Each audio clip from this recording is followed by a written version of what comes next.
Hi, I'm Epokk from Minigame Guides, and this is my beginner guide for the tenants. Now, you are basically someone who's going to buy up buildings, apartments, and stuff like that. You're going to renovate them, you're going to clean them up really nice, and then you're going to rent them out and just try to get more cash in instead of going out. Now, let's just go over a few of the major tips that you may want to know. Now, first of all, we have the cell phone. We're going to be picking jobs. Now, which job you want, that pretty much is completely up to you. I don't really care that much about them. You mainly do the renovating and stuff, the prospects, and just looking after tenants and stuff. It's pretty easy stuff to do. I'm not gonna do one of those, but mainly I always focus on the renovating things because those things are gonna bring in the most cash. So we're just gonna go to our first building really close by, and immediately our grandfather over here is cleaning. Now, there are still always some things that you can salvage. So over here we have this easel, and there's a 60% chance to salvage that, and if we can, we will. And if it's salvageable, we will also loot it and keep it in our storage over here. Now, I actually have already amassed a few of these things. Now, they are not all as valuable. For example, the toilet or the pigeon sink is not that valuable, but for example, the captain's seat or the hammock, the dance pole is 1000. So there are some really valuable stuff in there. Now let's look in the renovating part next. So once you actually start renovating, you have the specific budget. So you have over here $14,000 budget. Now there are going to be some things that this owner is going to want you to prioritize. So he really wants to require furniture, and he wants to get a good first impression. So that's really valuable, and just mainly valuable stuff. Now, it doesn't mind if the floors are of a bad quality, so that is something we can really be really cheap.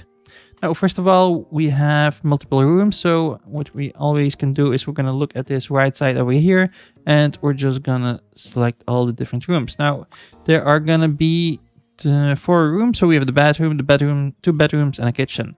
Now, ordinarily, I go for the bathroom is going to be the smallest one. So what we're going to be doing is we're going to just be starting with those ones.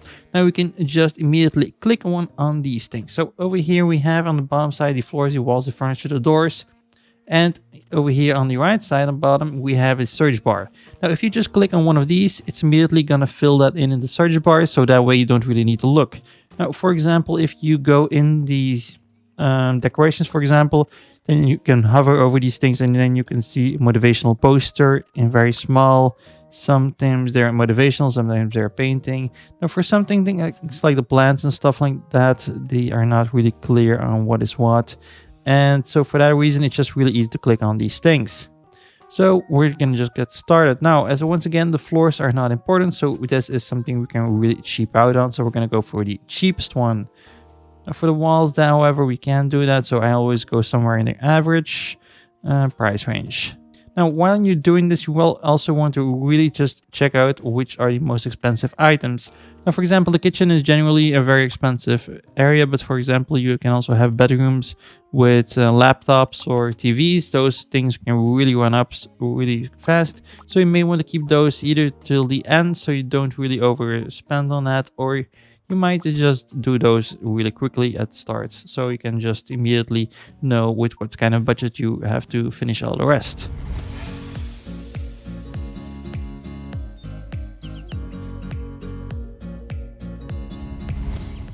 Okay, so now I just finished all the rooms. So we have our bedroom, and our master bedroom, I assume, for the parents. Well, probably I should have taken this one because this one is bigger for the master bedroom, but who the hell cares? You're just such a great contractor, I know. Now, first of all, we have one of those things over here, the preferred furniture. Now, preferred furniture is something you will want to do just to get a better review. The better the review is, you get a bonus. Now, that's why we really want to give this a little bit more work than we really have to. So we're going to be placing a piano. Now, of course, I do not have $5,000 remaining. So what I'm going to be doing is I'm going to place a keyboard. An electronic keyboard, and that way they still have the piano because you have that little check. Now, I still have $680 budget. Now, I am not going to get that anyway. So whatever I do, I'm not going to get that. So that's not a bonus for me. So I might as well just spend it. Now, if you go to this little house over here, you're gonna see actually which kinds of rooms have really bad decor. So my kitchen is not fantastic, but the room 4 especially. So what we're gonna be doing is we're gonna be placing a little bit more decor over here and just try to get that a little bit up. Okay, so once that is done, we can just deliver the job and we are gonna get our review next. Now, what you want to be doing with your cash whenever you have the option is actually you're just going to want to be building well, not building, buying property. So I have right now 4 properties, and the last one was actually this trailer. Now that I actually got some cash, and what I'm going to be doing is I'm going to be placing this on the market. So what we're going to doing is we're going to be begin the open house, and you can choose whichever you want. So I'm going to take the newspaper because I do want to have a few people. Okay, so when people are in, what you actually just really want to do is take a look at their apartment scores. Now, the people are going to be running around and they're going to be taking a look at the different items. Whenever they have an item in their view, they're going to see that pop up in a little balloon above their head and they're going to form an opinion on that. When they have an opinion on that, they're going to either change their apartment score to either good, fine, unsatisfying. It really depends. It's kind of a numbers game. Now, for example, this person over here, she's an alcoholic. She has an apartment score of fine. This guy is still thinking, so he's just right entered. And this person thinks the apartment is exceptional. This is what we really want. The better the score is, the more they're going to be willing to pay. So at this point, what you can do is you're going to ask for a background check or a tenancy history check. Now, background check is not that interesting in my opinion. So what that's going to be doing is they're going to look at the criminal history. Now I have had mobsters in my apartments and I haven't had no problem. On the other hand, they do also show the debt, and those are things that kind of say like this person is probably not going to pay. But honestly, I don't mind that too much. I kind of want to take a risk in this game. But what I do really find important is the tenancy history. Now these are people who are going to break a lot. They're going to be wanting a lot of postponing of payments and stuff like that. So this is something I will always check, but a background check not necessarily. So for Flora Frazier, who thinks the apartment score is exceptional, we're going to be asking the tenancy score. And I'm going to unpause, and in a second we should get it. If that is okay, not bad, I really just want to talk to her. So the tenancy history is excellent, so that is as great as it gets. So what we're going to be doing is we're going to be negotiating. Now, negotiating, this is something I really like to play around with. So apartment score, I'm just immediately going to place the term of lease to 60 days. So that way she won't want to negotiate too often, which is great. And I'm going to try to get it pretty high. So actually what I'm going to do is I'm just going to make the slider all the way to the right. So 2,280 for this trailer is already insane, to be honest. So we're going to make this offer and we're going to see how she responds.